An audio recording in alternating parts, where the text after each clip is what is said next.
Poetry in motion, Sunday poetry in motion. Poetry in motion, Sunday poetry in motion. Poetry in motion, Sunday poetry in motion. Poetry in motion, Sunday poetry in motion. Hello once again and welcome to Poetry in Motion Sunday. I'm Craig Lewis and you're watching episode 82. As we begin with my first poem, this one's called Faded in the Sky. Pockets of fire, raising higher, spreading so fast you may need require 125. If it's quick that you dial, the brigade may arrive. Let's pray no one is badly injured inside. Oh Lord, won't you lengthen their days? The firemen came to tackle the blaze in a Somerset house where the artwork was saved.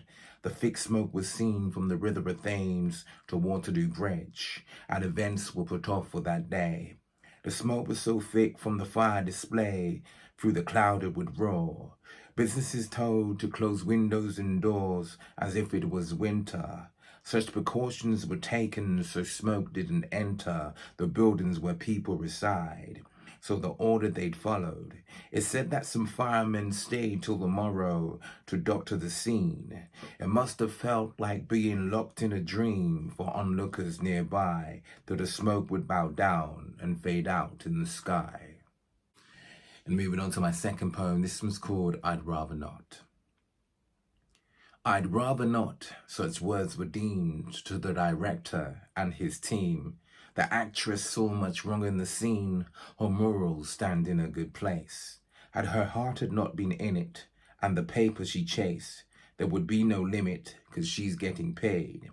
It's a love for the art, hence she never portrayed the scene, where her character was getting the R word. Maybe a Hollywood star would, where the bar would be invisible.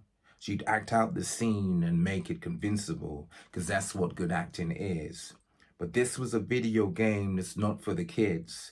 Her peers did not mirror the response she would give. So from this very cast, she was dropped. They had fired her there on the spot. A star that was rising considered forgot. Her agent had sued her and left her to rot, 'cause she stuck by her guns and deemed I'd rather not.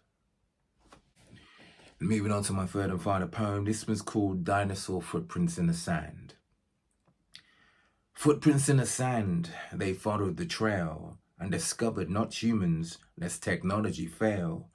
The footprints were that of a long-necked dinosaur at a beach down in Wales, similar to the tales that one reads in a book.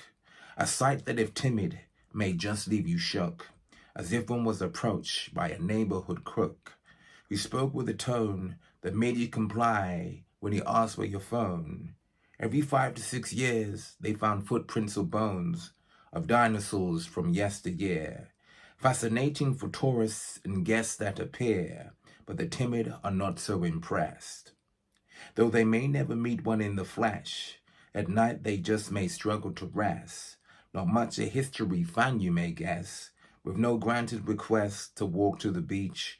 The size of the footprints had scarred him for weeks. And there you have it, your poetry fix from me this week. I hope you enjoyed. Until next week, short and sweet. Take care.